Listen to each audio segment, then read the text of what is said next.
My voice will not end until the international community understands that they have the obligation to invest now to support the Rohingya refugees here in Bangladesh and to make sure that the people that already have suffered so much will not have an additional problem.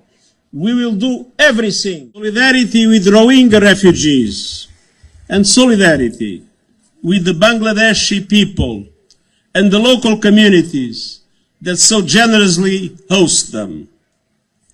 Fasting and having an Iftar together with you are the proof of my deep respect for your religion and your culture.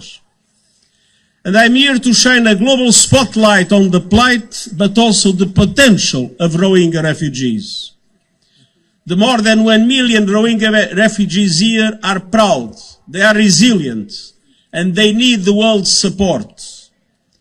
After decades of discrimination and persecution, we had a massive outflow 8 years ago following the massacres that took place in Arakan. Many others arrived more recently, escaping brutal violence of human rights, triggered generalized anti-Muslim hate. And this is especially significant as the world tomorrow officially marks the International Day to Combat Islamophobia. Rohingya refugees have come here for what people anywhere seek: protection, dignity, safety for them and their families. I met and spoke with many of you today and was inspired by your courage and moved by your determination. Many shared harrowing accounts of their ordeals in Myanmar and their journeys here. They want to go home. Myanmar is their homeland, and returning in a safe, voluntary and dignified manner is the primary solution for this crisis. My message to all parties in Myanmar is clear.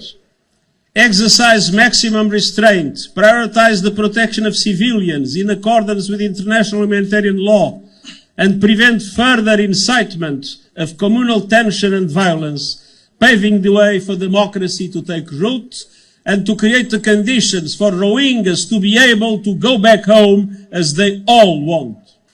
But the situation in Myanmar remains dire, including in Rakhine State.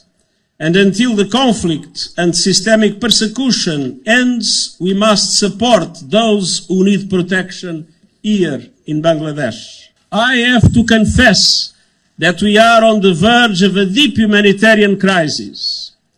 With the announced cuts by several countries of their financial assistance, we are facing a dramatic risk, the risk to reduce the food rations to the Rohingya refugees to a level that would be 40% of 2025.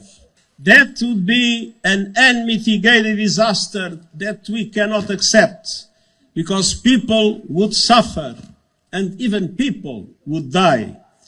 And so my voice will not end until the international community understands that they have the obligation to invest now to support the Rohingya refugees here in Bangladesh and to make sure that the people that already have suffered so much will not have an additional problem.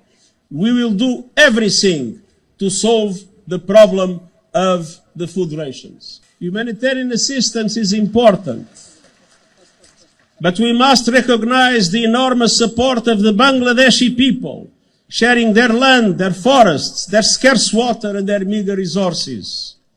I was last in Cox's Bazar in 2018 and have seen many improvements in the camps, but the challenges are great at so many levels. These camps and the communities that host them are on the front lines of the climate crisis. Summers are scorching and the chance of fires skyrockets.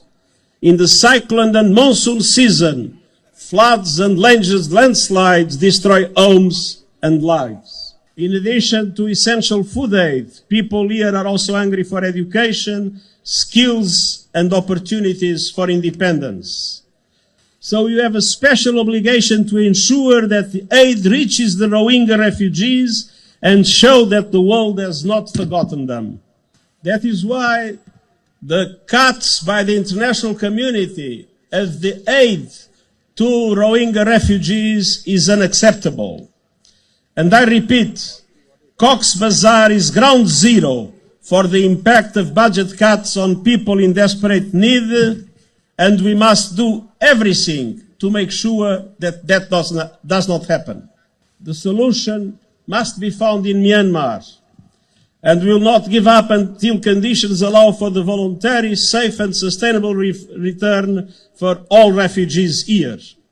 And until now, I urge the international community not to reduce the support to Rohingya refugees. They must step up and guarantee your well-being.